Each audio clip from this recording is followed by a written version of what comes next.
Hello बच्चों, इस lecture में हम केमिकल काइनेटिक्स के रेट कैसे लिखे जाते थे। एक्चुअली पिछले लेक्चर में ही केमिकल काइनेटिक्स के रेट कैसे लिखना है हम देख चुके हैं। ठीक है, इस लेक्चर में उसका और एक्सप्लेनेशन दूंगा और फिर हम आगे बढ़ेंगे। ठीक है, तो यहाँ पे एक सिंपलेस्ट ऑफ रिएक्शन दे दिए। ठीक है, रिएक्शन रेट्स देखना है हमें। रिएक्शन रेट्स में क्या देखना है, तो रिएक्शन रेट में एक सिंपलेस्ट ऑफ रिएक्शन है ए से बी। ए रिएक्टेंट है, बी प्रोडक्ट है। तो रेट क्या होता है बच्चों, the change in concentration of reactant और प्रोडक्ट विथ टाइम। ठीक है, अब चेंज इन कॉन्सेंट्रेशन मतलब क्या, तो ऊपर क्या होगा कॉन्सेंट्रेशन। ठीक है, तो इसके लिए अलग कोई हमें टॉपिक की ज़रूरत नहीं है। रेट का यूनिट क्या होगा वो देखना है हमें। तो ऊपर होगा कॉन्सेंट्रेशन और नीचे क्या होगा टाइम। तो कॉन्सेंट्रेशन का यूनिट क्या होता है बच्चों, मोल्स पर लीटर। ठीक है, और टाइम का यूनिट क्या होता है, सेकेंड। तो फिर रेट का यूनिट क्या आ गया अपने पास, रेट का यूनिट होगा मोल्स पर लीटर पर second. This will be your unit of rate. तो रेट का यूनिट यही होने वाला है हमेशा बच्चों। ठीक है, तो रेट का यूनिट कभी नहीं बदलेगा। एक बात अच्छे से याद रखो, रेट का यूनिट पूरे चैप्टर में, पूरी केमिस्ट्री में रेट का यूनिट कभी नहीं बदलेगा। ठीक है, दूसरे क्वांटिटी के यूनिट बदल सकते हैं, दूसरा चीज़ें बदल सकती है, लेकिन रेट का यूनिट कभी नहीं बदलेगा। वो क्या होगा, मोल्स पर लीटर पर सेकेंड। ठीक है, तो आगे बढ़ते हैं। तो एवरेज रेट क्या होता है बच्चों, एवरेज रेट हमें पता गया था, एवरेज और इंस्टेंटेनियस दो रेट थे। ठीक है, तो यहाँ पे क्या था average rate, change in number of moles of what, B.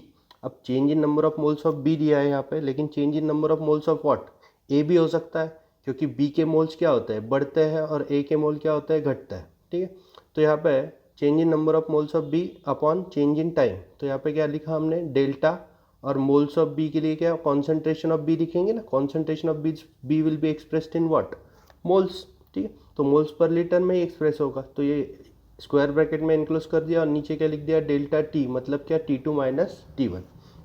अब देखो, since reactant go away with time, तो रिएक्टेंट कैसे होते हैं, कम होते हैं ना बच्चों, जैसे कि रिएक्शन होती है। तो इस माइनस साइन का भी सिग्निफिकेंस हमने समझ लिया था, क्योंकि ये क्वांटिटी क्या आ रही थी, निगेटिव आ रही थी। ए कॉन्सेंट्रेशन ऑफ ए का मतलब क्या होता है, A2 माइनस A1। और जैसे कि A2 क्या होता है, कम होता है, A1 क्या होता है, बड़ा होता है। A2 कम होता है ना, और A1 क्या होता है, बड़ी क्वांटिटी होता है। तो ये वो क्वांटिटी क्या आती है, निगेटिव आती है। और निगेटिव को हमें क्या करना पड़ेगा, माइनस से मल्टीप्लाई कर देना पड़ेगा। In case of what, in case of what, reactant. तो रिएक्टेंट के केस में माइनस से मल्टीप्लाई किया, तो रेट का जो हमें एक्चुअल फंडा पता है, rate can not be negative, तो वो क्या आ जाएगा, पॉजिटिव आ जाएगा। ठीक है, तो आगे बढ़ते हैं। यहाँ पे एक ग्राफ दिया है, ग्राफ में भी आसान है बच्चों समझना। मैंने पहले भी हमने ग्राफ निकाले, मैंने ऐसे ही पेन से ही ग्राफ निकाला था, ऐसा था। तो यहाँ पे सपोज ए और बी की रिएक्शन है, ये रिएक्टेंट है और ये प्रोडक्ट है। तो रिएक्टेंट का कॉन्सेंट्रेशन शुरुआत को क्या होगा, सबसे ज़्यादा होगा A0। ठीक है ना, A0 is initial concentration of A, and that will go on decreasing with time, and वो क्या हो जाएगा, तो 80 एट द मोमेंट हो जाएगा। जब इस टाइम को कंपेयर करें तो उसका कॉन्सेंट्रेशन ये होगा। तो reactant concentration decreases with time. और प्रोडक्ट कॉन्सेंट्रेशन शुरुआत को क्या होगा, जीरो होगा। ठीक है, तो ये पे यहाँ पे क्या लिखेंगे, B0 तो कुछ वैल्यू होती नहीं, तो B0 will be what, zero. तो B0 जीरो है, और उसके बाद उसका कॉन्सेंट्रेशन क्या, as we proceed, reaction proceed, उसका कॉन्सेंट्रेशन क्या होता है, इंक्रीज हो जाता है। ठीक है, तो ये हुआ एक ग्राफ, एक सिंपलेस्ट ऑफ ग्राफिकल रिप्रेजेंटेशन। आगे बढ़ते हैं। यहाँ पे एक रिएक्शन दिया बच्चों, यहाँ पे काफ़ी आसान है समझना। ठीक है, ये रिएक्शन है और सारा स्टेटिस्टिकल डेटा आपके सामने है। ठीक है, अब यहाँ पे देखो, कंसिडर द डिकम्पोजिशन किसका, N2O5 का। ठीक है, N2O5 का डिकम्पोजिशन देखना है, सॉरी, N2O5 का decomposition to give NO2 and O2। तो N2O5 का डिकम्पोजिशन है, और N2O5 क्या दे रहा है, NO2 और O2 दे रहा है। ठीक है, अब यहाँ पे स्टोइशियोमेट्री भी रिएक्शन बैलेंस्ड है बच्चों। N2O5 की स्टोइशियोमेट्री क्या है, 2 है। NO2 की स्टोइशियोमेट्री क्या है, 4 है। और O2 की स्टोइशियोमेट्री क्या है, 1 है। कुछ नहीं है, मतलब यहाँ पे क्या है, 1 है। अब आपको ये डेटा यहाँ पे दे दिया गया है। रिएक्शन कहाँ होगी बच्चों, बीकर में होगी रिएक्शन। ठीक है, बीकर निकालते हैं यहाँ पे। बीकर में शुरुआत को कौन प्रेजेंट होगा, सिर्फ कौन प्रेजेंट होगा, N2O5। और बाद में बीकर में कौन आते जाएंगे, NO2 भी आते जाएगा और O2 भी आते जाएगा। तो यहाँ पे टाइम दिए हैं और कॉन्सेंट्रेशंस दिए हैं। शुरुआत को N2O5 का कॉन्सेंट्रेशन देखो, एकदम शुरुआत को, जब रिएक्शन स्टार्ट भी नहीं हुई, टाइम 0 है, तो N2O5 का कॉन्सेंट्रेशन क्या है, 0.02। तो ये हुआ initial concentration of what N2O5। तब NO2 का कॉन्सेंट्रेशन क्या होगा बच्चों, 0 होगा। O2 का भी कॉन्सेंट्रेशन क्या होगा, 0 होगा। नाउ एज रिएक्शन प्रोसीड्स, तो 100 सेकंड हो गए, उसके बाद 200 सेकंड हो गए, 300 सेकंड हो गए, 400 सेकंड हो गए, 500 सेकंड हो गए, 600 सेकंड हो गए, 700 सेकंड हो गए। एज रिएक्शन प्रोसीड्स आप देखो N2O5 का कॉन्सेंट्रेशन क्या हो रहा है बच्चों, यहाँ पे डिजिट्स देखो 169, 142, 120, 101, 86, 072, 061। तो ये क्या हो रहा है, डिक्रीज हो रहा है। तो ये हमारे स्टडी से एग्री करता है, सॉरी ये डिक्रीज हो रहा है। तो ये हमारे स्टडी से क्या हो रहा है, एग्री हो रहा है। तो रिएक्टेंट डिक्रीज विथ टाइम, तो रिएक्टेंट डिक्रीज हो रहा है। अब प्रोडक्ट देखो NO2 क्या है, एरो के उस पार है ना बच्चों NO2, तो NO2 का कॉन्सेंट्रेशन क्या हो रहा है, इंक्रीज हो रहा है। देखो इंक्रीज, यहाँ पे क्या हो रहा था, डिक्रीज, यहाँ पे इंक्रीज, और यहाँ पे भी क्या हो रहा है, इंक्रीज हो रहा है। ठीक है, तो O2 का भी कॉन्सेंट्रेशन इंक्रीज हो रहा है, NO2 का भी इंक्रीज हो रहा है, N2O5 का डिक्रीज हो रहा है। तो यहाँ पे क्या होगा, तो प्रोडक्ट इंक्रीजेज विथ टाइम। ये समझ गए अच्छे से। तो ये अगर समझ गए तो यहाँ पे आपको इसको प्लॉट कर सकते हैं हम। तो आपके लिए मैंने प्लॉट कर दिया है। तो देखो यहाँ पे ये ग्राफ है, ठीक है। तो लाइन समझ सकते हो बच्चों, ये देखो ये किसकी लाइन होगी, तो ये N2O5 का कॉन्सेंट्रेशन होगा शुरुआत को, ठीक है।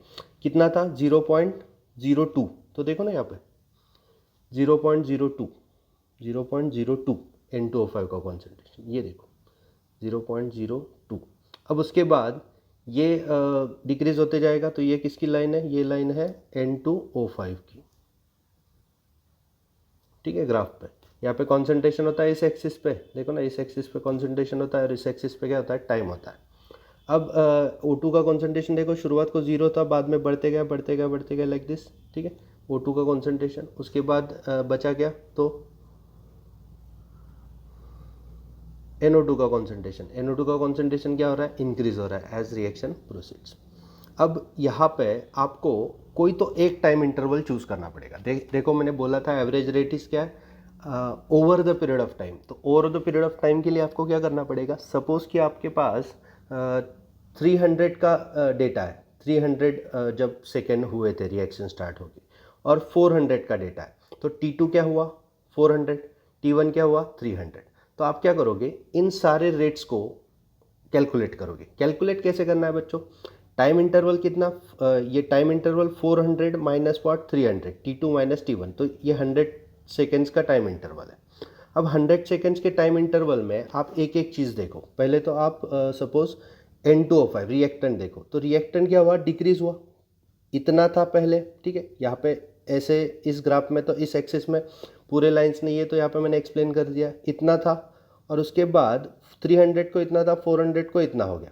तो कितने से कम हुआ, तो वो हुआ -0.0019, ठीक है। -0.0019 से कम हुआ। अगर -0.0019 से कम हुआ तो उसका निगेटिव में आएगा साइन, तो हम पहले से उसको क्या कर देते हैं, निगेटिव कर लेते हैं, मतलब वो पॉजिटिव में आता है।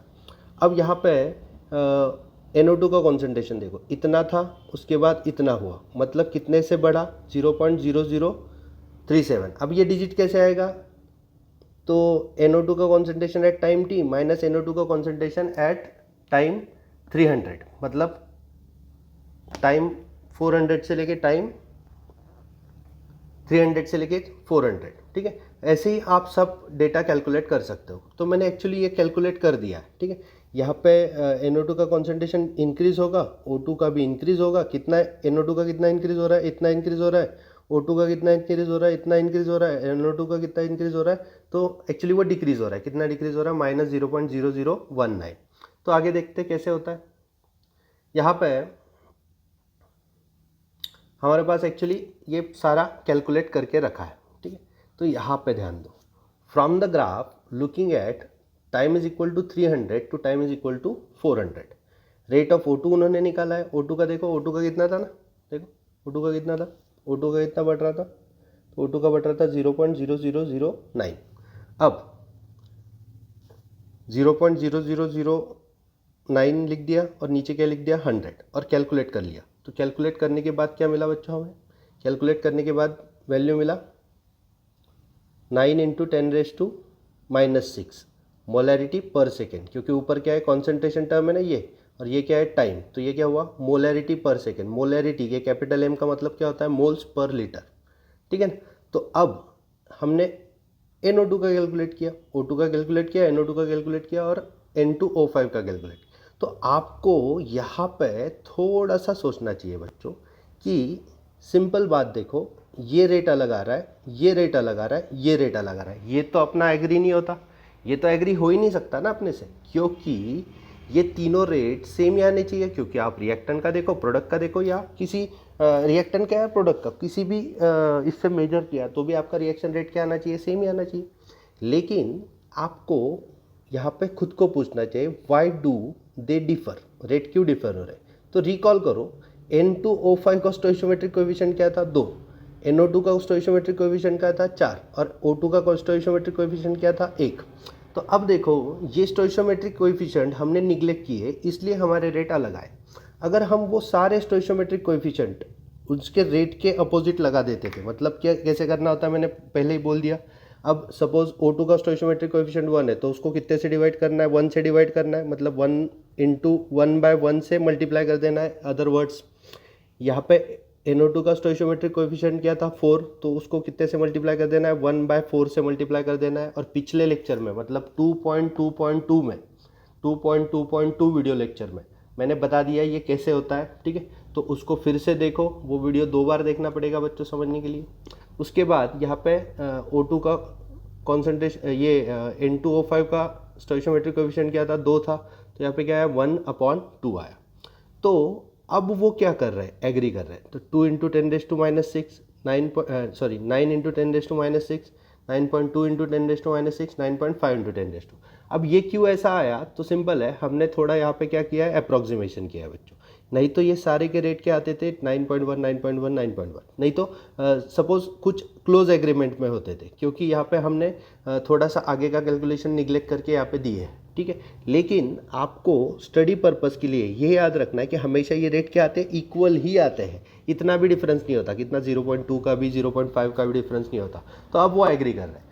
तो इस पूरे टॉपिक से इतनी मैंने बड़बड़ की, इस पूरे टॉपिक से हमें क्या समझा, तो हमें ये समझा है कि कोई भी रिएक्शन जिसकी स्टोइशियोमेट्री रिएक्टेंट प्रोडक्ट की अलग हो उसके लिए आपको कैसे लिखना है। तो यहाँ पर मैंने एक जनरलाइज एग्जांपल दिया है, ये समझ गए तो आपका काइनेटिक्स मतलब 30% काइनेटिक्स चैप्टर हो गया। Reaction rate and what stoichiometry, ठीक है। तो रिएक्शन रेट और स्टोइशियोमेट्री आप क्या बोलते हैं, स्टोइकोमेट्री या स्टोइशियोमेट्री व्हाटएवर, ठीक है। तो यहाँ पे in general for the reaction AA BB CC DD, अब A and B आर रिएक्टेंट, C and D आर product, capital small a and small b आर stoichiometric coefficient of what respectively A and B, and small c and small d are stoichiometric coefficient of respectively C and D। तो यहाँ पे क्या हुआ, minus sign देख रहे हो, ये क्यों लगता है, क्योंकि रिएक्टेंट है। इसको कितने से मल्टीप्लाई किया, 1/a से मल्टीप्लाई किया, नहीं तो a से डिवाइड किया, इसको कितने से b से डिवाइड किया, इसको कितने से डिवाइड किया c से, इसको कितने से d से। तो आपको याद रखना है यहाँ पे माइनस माइनस क्यों आया, क्योंकि ये रिएक्टेंट है। और यहाँ पे क्या आया, पॉजिटिव पॉजिटिव क्यों आया, क्योंकि वो प्रोडक्ट है, क्योंकि वो बढ़ता है। तो ये अगर समझ आ गया तो हम आगे बढ़ सकते हैं बच्चों लेक्चर्स, मतलब स्टोइशो ये इसका लेक्चर होने के बाद हम आगे रेट्स के कैलकुलेशन समझ सकते हैं, ठीक है। तो ये अगर समझ आ गया होगा तो आगे जाते हैं।